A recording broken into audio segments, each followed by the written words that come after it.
हाँ तो देखिए, मैं आ गया हूँ हर्षिता दुबे से कुछ बातचीत करने, और ये राम सखी राम निवास बालिका इंटर कॉलेज की छात्रा हैं। और मैं इस राम सखी राम निवास शिक्षण संकुल के प्रांगण में हूँ, और इनके साथ इनके साथी टॉपर्स भी हैं, और इनका जिले में पहला स्थान आया है। यूपी बोर्ड इंटरमीडिएट की परीक्षा में इन्होंने जिले में फर्स्ट रैंक प्राप्त किया है। तो इन्हीं से बातचीत करते हैं कि इन्होंने कितना पाया है और क्या इनका कौन इनको मोटिवेट किया और क्या इनकी स्ट्रेटजी थी, इनके बारे में चलिए बात करते हैं। तो पहले तो हर्षिता, आपको बहुत बहुत बधाई। Thank you sir. और मैं आपसे ये जानना चाहता हूँ कि आपको अभी फिलहाल कैसा लग रहा है? सर बहुत अच्छा लग रहा है, मतलब कि प्रथम स्थान आया है, सबको गर्व हो रहा है। तो गर्व की बात है, नो और डाउट। सारे टीचर्स भी बहुत खुश हैं, पेरेंट्स भी खुश हैं। तो अभी एक बार आप बताइए कि आपने कितना परसेंटेज ऑब्टेन किया, कितना गेन किया, जो जिले में पहला रैंक आ गया है? 457। 457 इन्होंने सिक्योर किया आउट ऑफ 500, यानी 91.4 समथिंग, यही है ना? Yes sir, yes sir. Okay. तो आपको पहले से क्या उम्मीद थी कि मैं ऐसा कर सकती हूँ? सर नहीं, उम्मीद तो नहीं थी, लेकिन ऐसा था कि मतलब कुछ अच्छा करना है जिले, मतलब जिले ऐसा कुछ नहीं था कि मैं ही टॉप करूंगी, लेकिन ऐसा था कि कुछ अच्छा परसेंट लाना है, मतलब अच्छा सिक्योर करना है। अच्छा सिक्योर करना है। हाँ हाँ, ये उम्मीद नहीं थी कि मतलब इतना भी अच्छा हो जाएगा। हाँ, हो जाएगा। ठीक है, बहुत अच्छी बात है। अच्छा, आपको सबसे ज्यादा सपोर्ट किसका मिला? सर टीचर्स का, पूरे स्कूल का पूरा सपोर्ट रहा है, और हमारे पेरेंट्स बहुत अच्छे हैं, मतलब हमेशा सपोर्ट करते हैं एजुकेशन को लेके। सारी पेरेंट्स अच्छे हैं। फैमिली में आप सबसे ज्यादा मोटिवेट किससे हुई?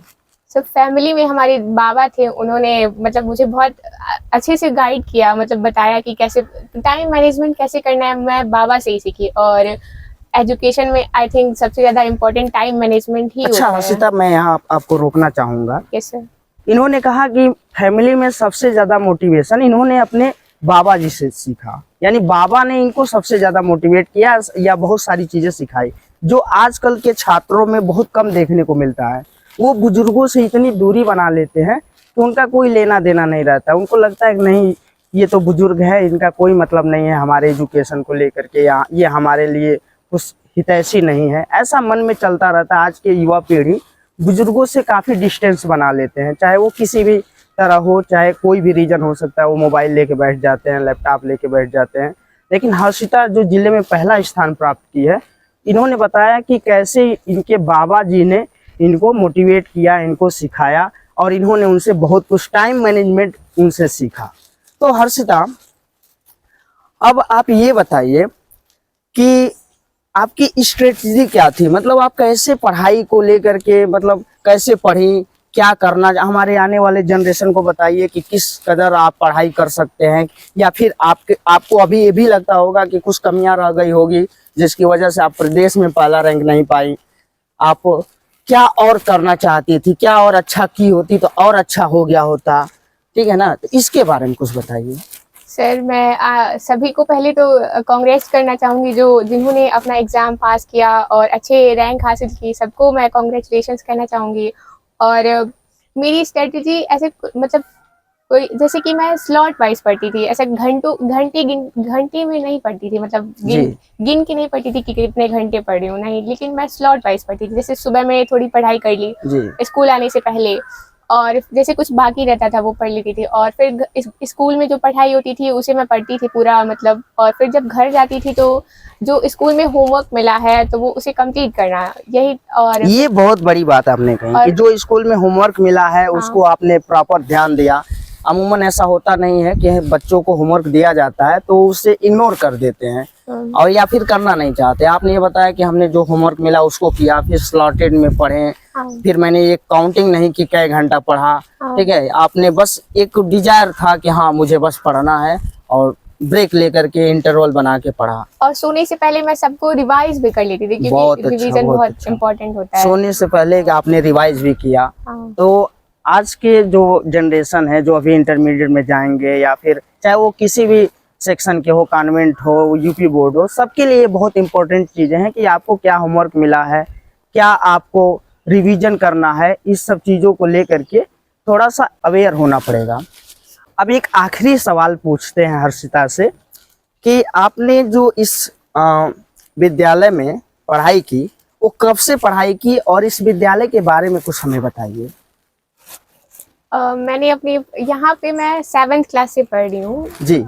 और स्कूल हमारा बहुत मतलब ग्रामीण क्षेत्र का स्कूल हाँ, है। गोरखपुर के जी। सबसे आखिरी में है इधर, हाँ।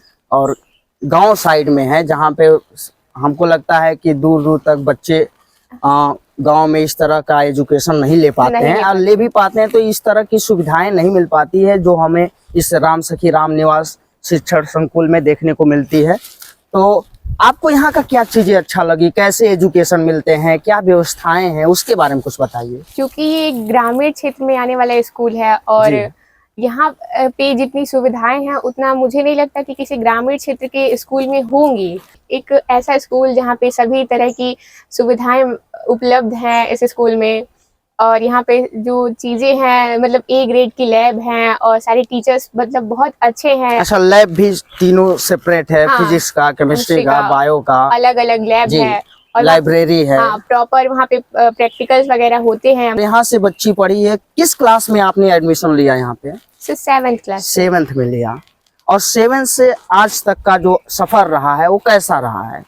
सर मतलब नए नए टीचर्स मिले और सबने अपनी तरफ से अलग अलग मतलब चीज़ें सीखने को मिली सारी टीचर से। सबने अच्छा गाइड किया जिसकी वजह से मैं आज यहाँ पे हूँ, और स्कूल के स्टाफ, टीचर्स, प्रिंसिपल सब बहुत सपोर्टिव और मोटिवेटिव हैं। बिल्कुल। हाँ। तो हर्षिता बता रही थी कि इन्होंने अपना पूरा क्रेडिट अपने टीचरों को, अपने पेरेंट्स को और स्पेशली अपने बाबा जी को दिया, जिनसे इन्होंने सीखा कि कैसे टाइम मैनेजमेंट किया जाए।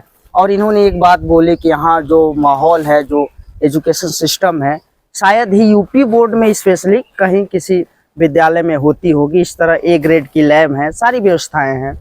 और एक चीज और पूछ लेते हैं ये जिले में पहला स्थान प्राप्त करने वाली हर्षिता से कि इनका भविष्य का सपना क्या है, ये अपनी लाइफ में क्या करना चाहती हैं। तो हर्षिता, आप बताइए कि आपका सपना क्या है, आप किस फील्ड में जाना चाहती हैं, या फिर फ्यूचर में आप क्या बनना चाहती हैं? सर, मैं अपनी आगे की स्टडी कंटिन्यू करना चाहूँगी कि मेडिकल की फील्ड में, और एक अच्छा डॉक्टर बन के अब इस देश की एक अच्छा नागरिक बन के पूरी मानवता के साथ इस देश की सेवा करना चाहती हूँ। बहुत बड़ी बात की है इन्होंने कि डॉक्टर बन के, एक अच्छा नागरिक बन के, डॉक्टर और एक अच्छा नागरिक और पूरी मानवता से इन्होंने जो बातें कही वो बहुत काबिले तारीफ है कि पूरी मानवता के साथ देश की सेवा करना चाहती है एक डॉक्टर के रूप में। तो हर्षिता, आपको बहुत बहुत बधाई, और इस विद्यालय परिवार की तरफ से बहुत बहुत बधाई, और आपके उज्जवल भविष्य की हम लोग कामना करते हैं।